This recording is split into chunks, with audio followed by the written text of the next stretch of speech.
care in the face of these attacks.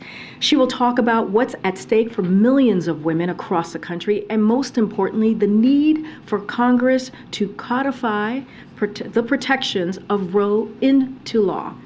The President and the Vice President and a strong majority of the American people believe that women must be empowered to make decisions about their own lives and health care, and that those decisions should not be politicized or second-guessed by politicians.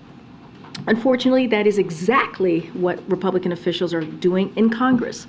Despite the outcome of the midterm elections, in which millions of Americans went to the polls just across the country to protect women's constitutional rights and reject extreme proposals to sell out the middle class, we have seen House Republicans abuse their narrow majority to take aim at the very issues the American people care about the most.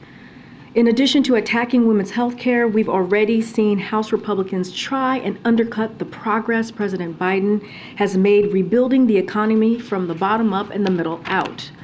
Today, we got our news of even more progress tackling inflation, bringing costs down for Americans. Both producer and consumer inflation has now fallen for about 6 months straight. And consumer spending remains strong, with retail sales in December about flat when adjusted for inflation. That adds up to historic progress. President Biden inherited an economic crisis and turned it into the strongest 2 years of job growth on record. The United States just hit the lowest unemployment rate in 50 years because of his economic plan. Again, his economic plan for the American people is indeed working. But as he is fighting to bring costs down more and ensure that middle-class families get a fair shake, House Republicans are advancing an economic plan that will take tax cuts for the rich, higher prices, and cutting social security and cutting Medicare as well. Their very first vote of the new Congress was a bill to worsen inflation and tax welfare for the rich.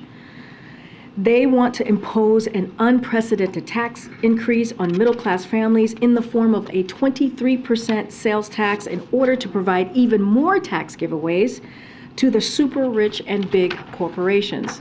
They're going to vote to raise gas prices and deprive Americans of relief at the pump, and they're threatening to kill millions of jobs and 401k plans by trying to hold the debt limit hostage unless they can, again, cut Social Security, cut Medicare, cut Medicaid. So on this last point, the president has been clear. He will not allow Republicans to take the economy hostage or make working Americans pay the price for their schemes to benefit the wealthiest Americans and also special interest. With that, I say this all the time, Josh. I haven't seen you in a long time. And you always tell me you've been here. Okay, hi, good to see you, Josh. Go ahead, kick us off, please. Given everything you just laid out with regard to House Republicans, what has the White House seen or heard from House Republicans that gives you confidence that we can avoid a default? Look, we've been very, very clear, and I'll say this again. Let me first say this part, that after the midterm elections, the president was very clear. After we saw a historic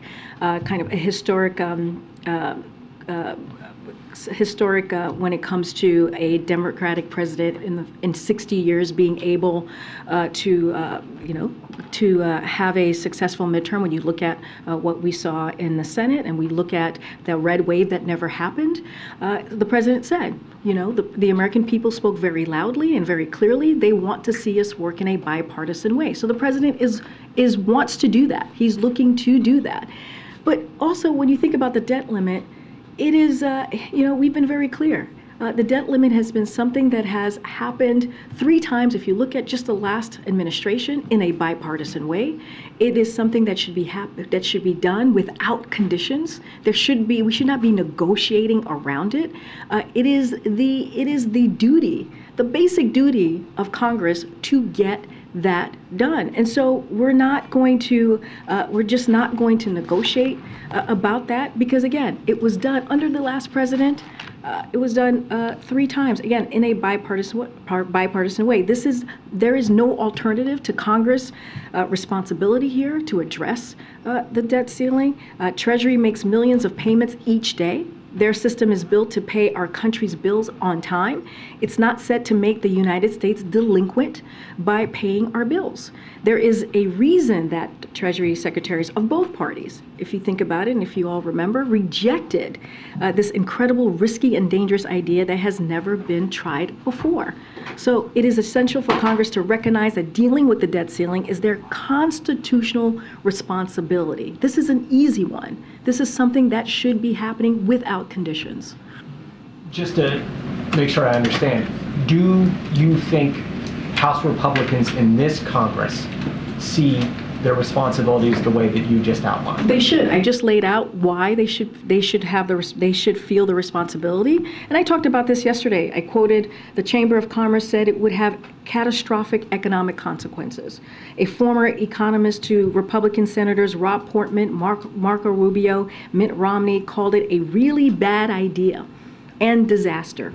And in 2011, then Treasury Secretary Tim Geithner called it unworkable and harmful. It is the precedent has been for both parties to come together and to get this done. We are talking about the full faith and credit of our country. And then secondly, real fast, help us understand, given the frequency with which President Biden works in Delaware, what is the case against having visitor logs for his house? So I am going to refer you to the White House counsel. They actually addressed this. They answered this question that you are asking me, I believe, on Sunday, and I also believe the Secret Service put out a statement. So I would refer you to those 2 statements that came out from the White House. I'm actually going to go around. I got a lovely letter from Tamara Keith, your president of the White House Correspondents Association, and she asked that I go around, so I'm going to do that. Go ahead, Courtney. Thanks, Karine. I wanted to ask about the FAA issue last week with the ground stop that was called at airports across the country. When is the president expecting to receive an after-action report? So as DOT said, the issue was a damaged database file with no evidence of a cyber attack. So I want to be very clear about this. And you heard Secretary Buttigieg say that there is going to be an after action report. I don't have a timeline for you to share from here. I would refer you to the Department of Transportation. But this is something that we obviously take very seriously when it comes to the safety of Americans. That is something who are flying, something that we make a priority. When the timeline of the action report, I would refer you to the Department of Transportation. Also, this year Congress will have to reauthorize funding for the FAA. Is there anything that the president wants to see specifically in that bill that pertains to what happened last week? Again, that's something, as I mentioned last week, that happens every 5 years.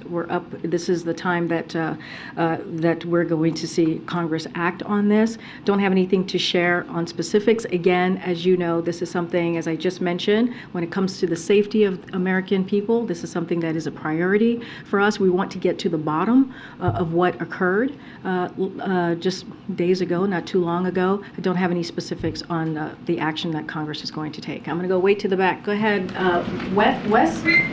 Owen, sorry, Owen. I'm so sorry. That's my bad. Sorry, Owen. Hi, Karine. Good afternoon. Thank you. I'd like to turn your attention to Nigeria. Just a few days ago, an absolutely horrific story. A Catholic priest in his rectory early Sunday morning was literally burned to death. Bandits burned the rectory, and today, as a matter of fact, Pope Francis asked the world to pray for Father Isaac Achi.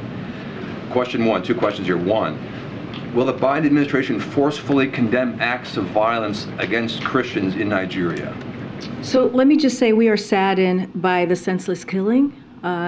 We have seen the reports, and we certainly are saddened by that. We are monitoring the situation as information develops, And so we hope the Nigerian authorities will quickly bring the perpetrators to justice. And of course, we condemn violence of any kind. And so that is something that you've heard me say many times from this podium, and that is something that we will continue to condemn. Just to follow up on that, how many more Nigerian priests have to be so brutally murdered before Nigeria is placed back on the countries of particular concern list, the State Department's list? That is something I would refer you to the State Department about, that particular list. Go ahead, Niels. Thank you. On this question that was the debt limit, which was a lot of the talk in here the last couple of days, is there any way that the president would be willing, if the president meets with congressional leadership on other matters between now and when Secretary Yellen says we'll reach the default point, will he entertain discussions at all during meetings that may be on some unrelated topic with members of Congress about debt limit negotiations, or will he just sort of say, no, we're not going to do this, we'll discuss the topic at hand, but we won't talk about negotiating over the debt limit? So let me be clear, I don't have a meeting with leaders to read out at this time or to announce, but we've been really clear, there will not be any negotiations over the debt ceiling. We will not do that. It is their constitutional duty. You think about how Congress has dealt with the debt ceiling for the past several decades. It is their responsibility, their constitutional responsibility to act. And so, but more broadly speaking, at the start of this new Congress, I've mentioned this before and I'll mention it again, we're reaching out to all members from both sides of the aisle so they make sure that they know who to reach out to when it comes to the Office of Legislative Affairs so that we continue to build those relationships. Again, in the past, there has been bipartisan cooperation to address the debt ceiling, and that's how it should be. It should not be used as a political football.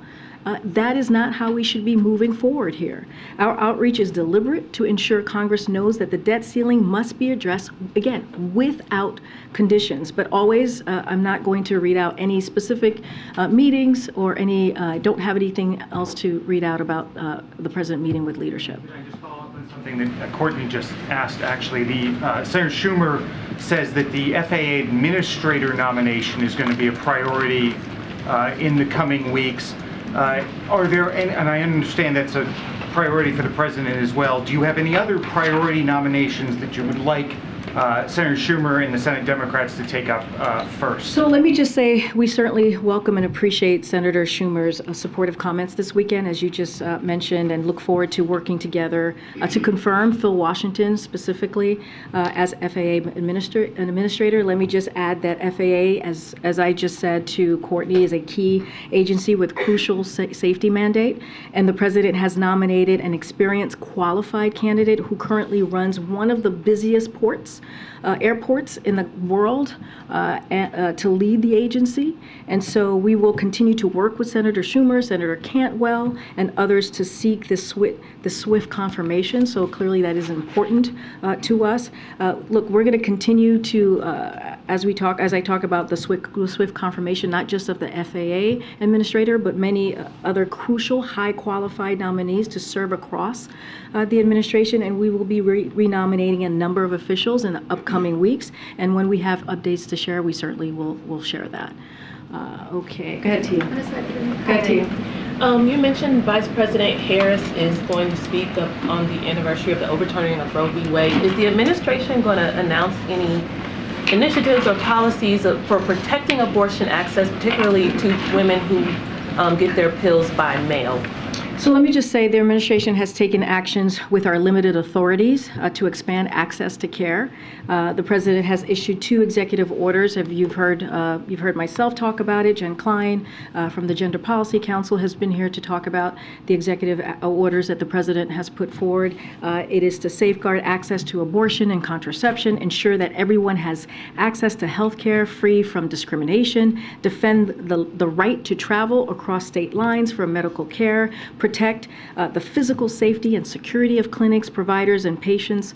And also earlier this month, the FDA announced an independent evidence-based decision to expand access to medication abortion through telepath and at pharmacies. But we've been very clear. The president has been very clear. The vice president has been very clear. The only way to restore the protections of Roe is for Congress to pass a national law codifying the right to choose. No executive action will actually deal with that the issue that I just laid out. We need to codify Roe, and that's what you're going to hear, continue to hear from the president and from the vice president. Don't have any other specific actions than what I just laid out.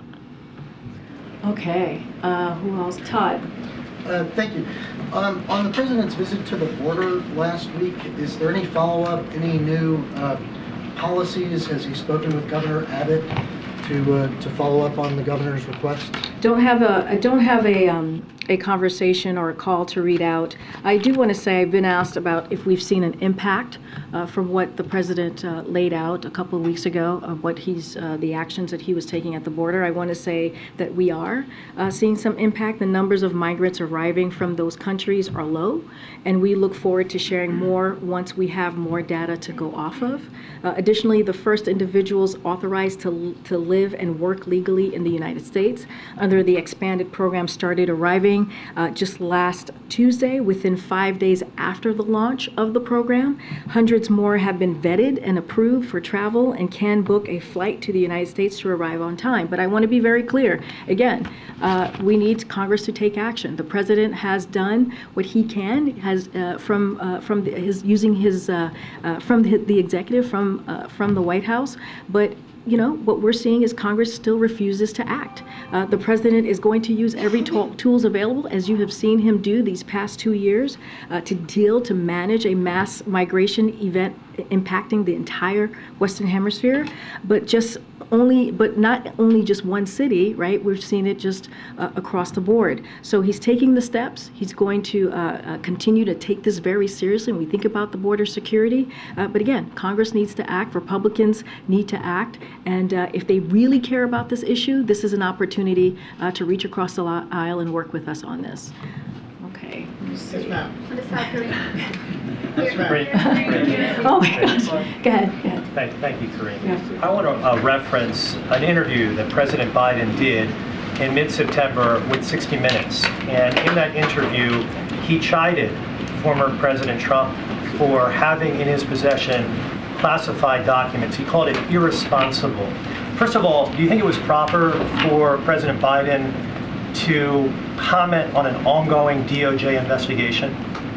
So I'm going to say this, and I'm going to keep it really short today, as it relates to this particular issue, as it relates to an ongoing legal matter. I'm going to refer you to Department of Justice with that specific, as it relates to anything that you want to ask of us about this legal matter. I would refer you to the White House Counsel Office. I'm going to leave it there. Not going to go into further. I'm simply asking you to comment on the person that you work for. I just commented. We're moving on. Go ahead. No, go ahead. I already answered your question. Go ahead. You really didn't. Well, I did. No, you didn't. Well, it's your opinion. It's your opinion. It's your opinion. That is your opinion. Go ahead. I have two domestic questions today. Sure. First of all, can you just walk us through the administration's rationale for wanting South Carolina to be the first primary state, and your reaction to the unhappiness we've seen from Democrats in New Hampshire? Look, we have addressed this. The Democratic National Committee has addressed this. I'm just not going to go any further to what we've already shared about this. So I'm just going to leave it to the statements that we put out just a couple of weeks ago on the process. I'm just not going to dive into the process from here. Okay, then let me ask about the document issue then. So I have to take another stab at it. But we don't know what's in these documents, but can the U.S. and is the U.S. working to reassure allies and partners that you can still participate in intelligence gathering and still be trusted with secrets? Are those conversations that the president is having right now, or that top of the administration officials are having, for example, Jake Sullivan in Israel? I'm going to say this. The president takes classified information seriously. You heard that directly from him. To classified documents seriously. You heard that directly from him last week. And I'm just going to leave it there. I'm not going to open this up for discussion. We have answered many questions when it is related to the documents. Any specifics that's related to this this review, this legal process, I would refer you to the Department of Justice. And any questions that you may have of us, I would refer you to my colleagues at the White House Counsel's Office. So I'll leave it there. Okay. All right. Go ahead, Joey. Go ahead. The president is scheduled to meet on Friday with a group of mayors. Can you just give us a preview of that meeting? How many mayors? What's on the agenda? What's the president's message? What does he hope to accomplish with this? So as you know, he's going to, as you just mentioned, he's going to meet with mayors, bipartisan mayors who are attending the U.S. Conference of Mayors. This is something that the president certainly is looking forward to attending and to interact with the mayors who will be here. Don't have any more specifics as the list. Certainly, as we get closer, we will be sharing a list with all of you and more information about the remarks that he will be giving. But again, it's going to be bipartisan mayors, an opportunity, as the president has said, and he has said during his Senate years as a vice president and as during the campaign and now as president, he looks forward to working in a bipartisan way and continuing to deliver for the American people. And that's what you'll probably hear from him on Friday. But don't want to get beyond that. Haryana, way in the back. I'm going to go way in the back. It's been over a month since the U.S.-Africa Leaders Summit take place, and I would like you to give us an update what have been done so far in order to accomplish all the agreements and projects that have been agreed upon during the summit. No, it's a very good question. Look, President Biden was very pleased with the summit and its outcome, including his personal engagement with many of his counterparts that week. The summit was an effective demonstration of our renewed partnership with the region's governments, business community, and civil society, as well as the broader African diaspora. The president and the African leaders worked together to define a shared global agenda and to set the stage for deeper cooperation and engagement in 2023 and beyond. So it was just the beginning, and we're truly looking to continue those conversations, clearly on the staff level, as we continue throughout the year. One quick question on the classified documents. How the president is feeling? Is he worried about those documents that were found, or did he somehow regret to what he had done with those documents being found at his property? Is he worried about that? First, I'm going to repeat what I just said moments ago. He takes this very seriously when it comes to classified documents, when it comes to classified information. He was unaware that the documents were there. You heard that directly from him, from the president. Twice he spoke to this just last week. And his team is fully cooperating with this process, with this ongoing legal process. Anything specific dealing with this issue, I would refer to the Department of Justice or the Special Counsel, and I'll leave it there. Okay, I'll come down. Go ahead, Mayor. Thank you, I appreciate it. The White House today put out this really sharply worded statement about the committee assignments, the Oversight Committee assignments.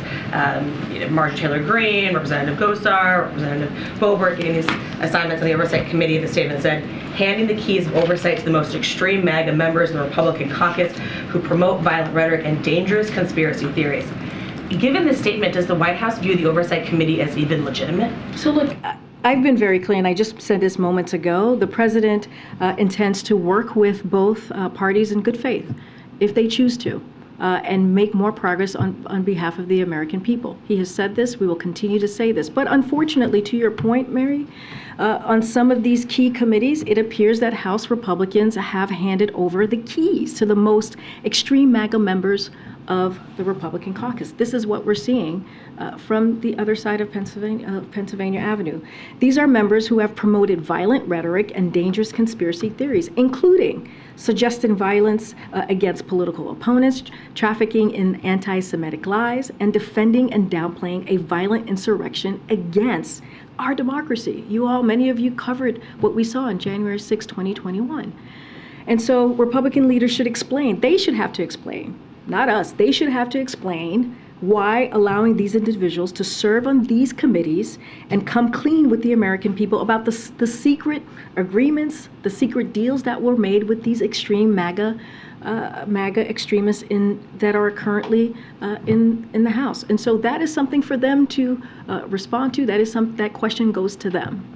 Sounds like you don't view the committee as very. I did not say that. I laid out what the president intends to do.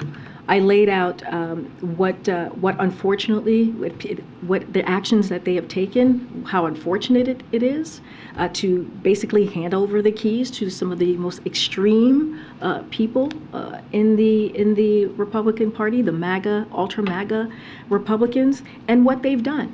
But it is not for me to answer that question. It is for them to answer why is it that they chose to move in that direction. And can I just follow up what you just said earlier about the president being surprised the documents were even there? That he said multiple times, you've said again, he was unaware that these classified documents were even in his garage, in his residence. Given that you could actually just be surprised that documents were there, does that suggest to you, to this White House, that reform is needed? There needs to be changes for how classified documents are tracked through the U.S. government. I'm not in a position to talk about reform or how this process should go forward. What I will say is this is something that's being reviewed by the Department of Justice. I would refer you to them. I would refer you to the special counsel. I'm just not going to go any further than that. Okay, go ahead.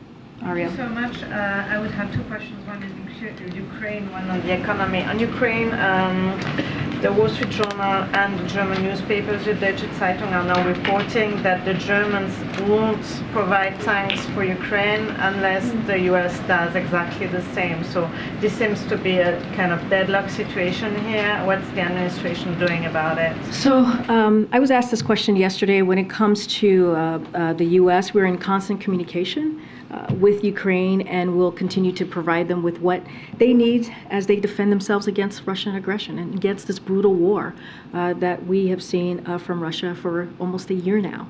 But I don't have any new announcements to share of any types of security assistance to preview. Look, when it comes to other countries, the president believes that each country should make their own sovereign decisions on what steps of security assistance and what kinds of equipment they are able to provide Ukraine, as again, Ukraine defends itself against Russian aggression. So for instance, we welcome Germany's recent announcement that they will send infantry fighting vehicles and a Patriot missiles battery system to Ukraine. We also support the decision by the UK over the weekend to send Challenger tanks to Ukraine. And we have seen incredible solidarity by nations around the world to support Ukraine. But it's not for us to speak to. That is each country's decision to make their own sovereign decisions on this. As it relates to the U.S., we have been, as you know, the largest provider of security assistance, of humanitarian aid. We will be standing by with the Ukrainian people and helping them in any way that we can to defend themselves until throughout this process. But I don't have any announcements to make at this time. Economy, the president has been quite optimistic in his latest statements about the possibility of a soft landing for the economy, but at the same time we also have massive layoff announcements like Microsoft just today. Is this a matter of concern for the White House? So that is something, as you know, that we watch closely anytime there are reports of Americans losing their jobs. President Biden knows firsthand the impact of losing a job and what that can have to your entire family. This is something that he knows and understands very well. I don't have a comment on specific moves announced by particular companies. As you know, we are very careful from here talking about private companies, but more broadly speaking, layoffs remain near record lows according to job openings data. We found out this week that 10 million new small businesses have been created since President Biden took office. I talked about this from this podium just yesterday. And similarly, third quarter GDP revisions shows that the U.S. economy continues to grow and add jobs. We've also seen companies like TSMC, IBM, and Hyundai announce new investments doubling down on building technologies of the future like chips and AI and electric vehicles in the U.S. Companies across the economy are continuing to grow and invest in the United States. But again, of course, this is something that we watch very closely. Okay, go ahead, Sabrina. Thank you so much. And welcome back. Thank you. China reported that its economic growth fell to 3% last year and its population dropped for the first time since 1961.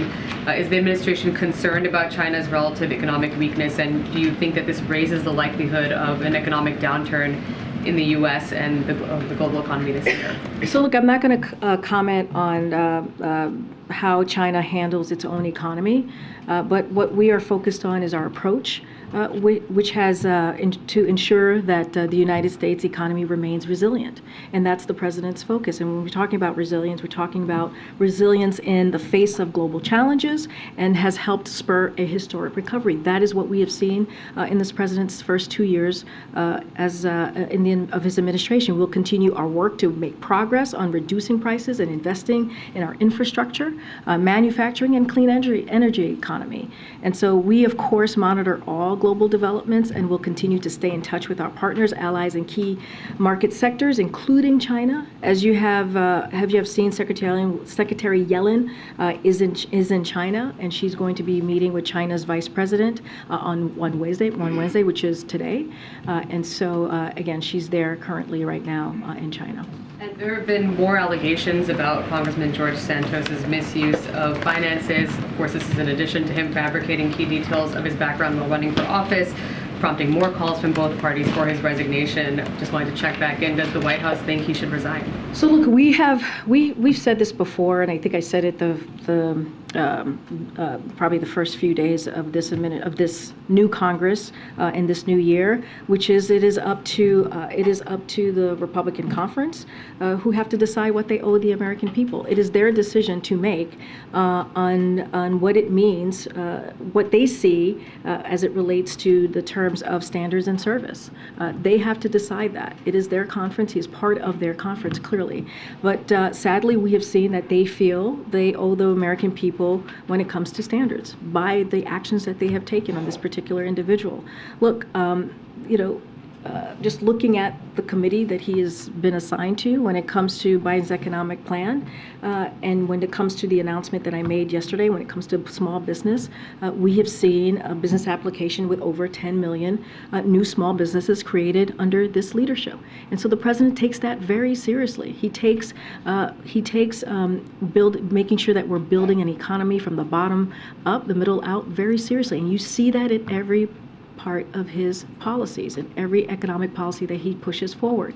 But again, this is up to the Republican conference to show what they think they owe the American people. So it's their decision to make. Okay. Thank you, Karine. Just a quick follow-up on the economy and job cuts.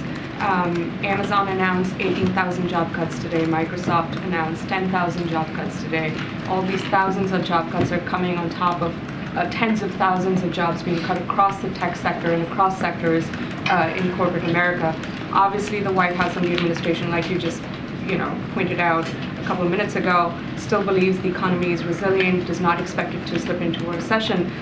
But as we talk about mass layoffs and as the White House continues to point a strong economy and overall recovery in the labor market, how do you expect some of these numbers and some of these statistics to impact that recovery in the coming months? So let me just be clear, when you talk about recession and you talk about what we're seeing currently with the economy, these are the data points, right? The data points are showing that this is not what we see, what the economy is currently, to pre-recession or recession. I mean, that is what the experts are saying as well, and that's what the data points are proving. With CPI today, the PPI today, we're seeing that inflation is actually actually indeed moderating. And a lot of that is connected to the president's economic policies. And so that is something that we're going to continue to highlight. We're going to continue to point to the data, not just our words, but that's what the data is showing. Look, again, as I mentioned to your colleague, I'm not going to comment specifically on what's currently happening with particular companies, with private companies. Clearly, we're closely monitoring, but like I said, the layoffs remain near record lows according to the job openings data. Again, looking at the data, looking at the numbers, we found out, again, I talked about the small businesses, 10 million new small businesses have been created since the president took office. That matters. Those data points also matter. The third quarter GDP revision shows that the U.S. economy continues to grow and add jobs. So that's what I will point you to in answering your question as I just laid out. But again, we are seeing we're seeing the president's economic policy actually working, and I think that's important as well. Is there more work to do? Always more work to do, and you hear that from us as well. So no immediate concern from these tens of thousands of What I'm saying is we're going to cross-border- closely monitor this. We are always keeping an eye on these things, but these are private companies that are making decisions, and we're just not going to comment. And a quick one on China, if I may. You were talking about Secretary Yellen. Treasury announced today that she's planning to go to China. Secretary of State is planning to go to China. The president met with Xi in Bali in November. Clearly, there is sort of momentum in, some sort of rebuilding of ties between the two nations. Going forward this year, should we expect the administration and the White House to perhaps tone down its rhetoric against China and really focus on rebuilding the relationship between the two I think we've been economies? very clear on our approach with China. That hasn't changed. We're looking for a competition, right? That's how we see our relationship with China, and that hasn't changed. It's not going to change when the president walked into the administration in 2021, and certainly not going to change in 2023. Go ahead, Karen. I actually have an answer for you on the question you asked me yesterday. So I said I would just say yes. Okay, if you have a response. This is the New Mexico, I believe, right? Yes. Okay, so the allegations here are horrifying and shocking, and it's a miracle that no one was hurt. The president has spoken out repeatedly and emphatically about how our nation rejects violence as a political tool. That is a bedrock principle of our democracy. It is important for leaders in both parties to reaffirm that particularly as we've seen an increase in violent rhetoric and political violence like we've seen most recently, again, in New Mexico. This administration has also emphasized the dangerous ways in which conspiracy theories and disinformation can lead some individuals to violence. Again, we urge leaders in both parties to reject lies and conspiracies. And finally, let me add, it's worth emphasizing that those intending to use violence as a political tool often choose firearms to intimidate and inflict carnage. And so that is why this administration has made strides to address firearms, but also has urged more to be done. Again, it's horrifying and shocking, and we're just glad that no one was hurt in this event. And if I can also ask you, I asked you last Friday, and I know that there was a formal request from the WHCA to have Richard Sauber come to the briefing and take questions. To follow up on that, would you commit to having the White House counsel come here and take questions? That is something that I would refer you to the White House counsel's office. They have been engaged with all of you. I know, again, they did a 45-minute call with many of, if not you, many of your colleagues. Somebody here had said 30 minutes, but it was not. It was actually 45 minutes. They miscounted. And so that was important. They will continue to engage with all of you. And so again, I would refer you to the White House counsel's office on this, and any specifics to the ongoing legal matter, I would refer you to the Department of Justice. Did you pass along the request? I'm happy to pass it along. Thank you, Karine. I have two questions, one on NATO, one on Belarus. There's an impasse between Sweden, Finland, and Turkey over Ankara's demands related to Sweden's and Finland's NATO accession. So I'm wondering if you consider those demands reasonable, and if not, does the president consider Turkey a reliable NATO ally? And the second question on Belarus. A trial of a prominent Polish Belarusian activist, Andrzej Poczobut, has started in Belarus yesterday, and he's facing 12 years in prison for just criticizing Lukashenko's regime. Can you comment on that, and is there anything that the US can do to help to press Belarus on this? So let me just say that we do see Turkey as a reliable ally.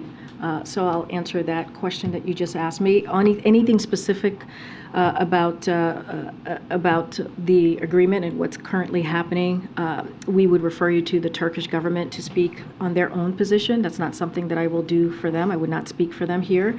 What I can say is that we have been a strong supporter of Finland and Sweden's applications for NATO membership and worked with the Senate to move quickly to ratify their applications. You saw, you all were here and saw Finland and Sweden's leadership here with the president not too long ago. We have welcomed the rapid ratifications by our allies, and we urge all remaining allies to complete their own ratification process as quickly as possible. To your question about Belarus, so we condemn the regime's blatant attempts to intimidate and harass peaceful protesters, members of the democratic oppositions, journalists, unionists, activists, human rights defenders, and ordinary Belarusians. These politically motivated trials are just the latest examples of the regime's effort to intimidate and repress those who seek justice, respect for human rights, and democratic Belarus. And a democratic Belarus, I should say. To respond to these human rights abuses, the State Department recently took action to impose visa restrictions on 25 individuals for their involvement in undermining Belarus's democracy. The U.S., the United States, stands firmly with Belarusian people and their democratic aspirations. I'm going to keep going. Thank you, Karine. Just to be clear, my question's about procedures here at the White House and not about anything specific related to the DOJ investigation. So I'm just wondering how this episode has prompted a review of the process in which staffers handle classified information and how they are turned over to National Archives during a transition. And to be clear, I'm going to refer you to my colleagues at the White House Counsel's Office. They will be able to address that particular questions. I'm just not going to address something that is even related to an ongoing legal process. Why not? I mean, I'm having a hard time understanding why I just said, questions about procedure. And I just said to you, the White House Counsel's Office will be able to address that question. Is President Biden satisfied with the current SOP of handling classified materials here and turning them over to National Archives? Again, I will refer you to the White House Counsel's Office. They're the people who would be able to answer that question about classified information. So just to be clear, from this point on, are you not going to be taking questions about the classified documents? I have been very clear over and over again. We are going to be prudent here. We're going to be consistent. This particular matter is being looked at. There's a legal process currently happening at the Department of Justice, and I'm going to refer you to the Department of Justice on any specifics to this particular case and anything that has to deal with what we're doing here. I would refer you to the White House Counsel's Office. And let me remind you, this is not a new process here. We've been doing this for the past 2 years. Anything that is related to a legal process, a legal matter, we refer it to the Department of Justice. There's nothing new in our process here. Thank you, Karine. Since so many of our questions have been referred to the DOJ and to the White House Counsel's Office, I'm sure you can understand that we're in sort of an information blackout where DOJ refers us to the special counsel. They're not holding any briefings. White House Counsel refers us to DOJ. So if you are not able to talk about this from the podium, would you invite a DOJ official to take our questions here to the briefing? No, you would have to go to the Department of Justice. That is not, this is a legal matter that is currently happening at the Department of Justice. And the President has been very, very clear when it comes to these types of legal matters, when it comes to investigations, he's not going to interfere. He wants to make sure that we give back the independence that the Department of Justice should have when it comes to these types of investigations. So certainly would not be bringing them here. So I would refer you to the Department of Justice. I was just very very clear. If you have any questions, I would refer you to the White House counsel's office. They did a call for 45 minutes yesterday, speaking to many of you. I believe there were more than 200 people on that call. And so I would refer you to my colleagues at the White House counsel's office. We're just not getting a lot of questions. Go ahead. Sorry, but on questions that you should be able to answer here that shouldn't have to go to any other agency or entity, can you tell us if there's any sort of assessment that has been planned or launched to determine if national security has been jeopardized at all? Again, that's for the Department of Justice. Why is it a DOJ question? And let's be clear, it's not your decision to make on what I can or can't answer from here. What I'm telling you is that we are respecting the process. We are being prudent from here. There is an investigation currently happening. And when there are investigations that are happening that the DOJ is currently reviewing or looking at, we have been very consistent to say that you need to go to the Department of Justice. Are they working with NSC or with any other intelligence Again, agency? I would refer you. It's very clear. I just laid out. There should be no confusion here. There is a legal process happening, and I would refer you to the Department of Justice. Okay, go ahead, Peter. Can I just follow up on that? We've all reached out to the Department of Justice. A law enforcement official tells NBC News the Justice Department has not told the White House that it cannot talk about the facts underlying the special counsel investigation into classified documents. So trusting you've received that same information, understanding the desire to be prudent, then why can't you speak about the underlying facts? We've been very clear when it comes to even underlying facts, when it comes to specifics, when it comes to something that is under the purview, that the Department of Justice is looking at, especially legal matters, investigations, we do not comment from here, Peter. That has been consistent. So we've been that very consistent. Bob Bauer, who represents the president's personal attorney over the weekend, said that one of the reasons why, and Ian Sams, your colleague who speaks on behalf of the special counsel at the White House, spoke to this in some form yesterday. But he said one of the reasons why they shouldn't reveal further details right now was regular ongoing public disclosures also pose the risk that as further information develops, answers provided on this periodic basis may be incomplete. When the White House did release a statement, the president spoke out on January 9th, the risk of incompletion was a function of the White House's decision not to share all the information it knew, in fact, because we knew on November 2nd, and the first discovery was made. We knew the second discovery was made on December 20th. So there's a risk of incompletion, but will you concede that it's the White House that has been incomplete in its provision of information when it did choose to speak out publicly on January 9th? My colleague actually dealt with this question on the call yesterday on the White House counsel's office. He made the same point about the risk of incompletion. And I would refer you to the White House counsel's office. Then is the White House having any conversations internally about finding someone, much the same way John Kirby has spoken on behalf of national security issues at this podium as your colleague, as their representative? Is the White House in talks right now to find someone either outside the White House or internally who can speak on behalf of the White House representing the special counsel office within the White House from this podium, or any of those talks? I would refer you to the White House counsel's office. Well, but you're the communications, you run the communications, so I'm asking about you as a communications matter playing any part of those conversations existing. Peter, you have spoken to my colleague who did, again, a 45-minute call with all of you answering questions about... If you would acknowledge it's on background, though, Karine, not on the record until the call ends, that means the American people can't see it in public. So we're asking, will there be a representative who would speak on camera and see it in public? But the call was indeed, he was quoted, it was in papers, it was on networks. Correct, but because they can't witness it happening live, Americans don't get the same transparency into this back and forth. Is the White House having a conversation? Peter, this is just with respect. You guys brought John Kirby in. I'm asking if that conversation exists. The fact that he spoke to all of you reporters who report on this, and then you all reported on it back to the American people, I believe that is transparency. I believe that he shared information, he answered your questions that you believe that the American people wanted to hear, and he answered those questions. So and he took 45 minutes to do that. Anything else that you have on this, Peter, I would refer you to the White House counsel. Peter, I'm not. We just went back. Peter, are you having a conversation about adding a member to the staff to speak publicly on this? Peter, I actually just answered that question. I said we have someone currently. So that means no.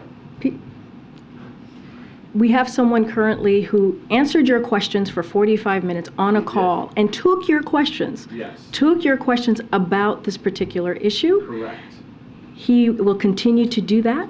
He will continue to engage with all of you, right, on this issue, on this legal process that's currently happening from the White House counsel's office. After that, Peter, I don't have anything else to share. Go ahead. Go ahead. Last question. On the debt limit, I know that the White House says that you're not going to negotiate with Republicans on sort of, concessions or anything tied to it. Does that mean that the White House, the president, is dissuading other Democrats on the Hill from engaging in those conversations and those negotiations with Republicans? What we've been very clear about is that in the last administration, the debt ceiling was dealt with 3 times in a bipartisan way. And so that's what the president wants to see. It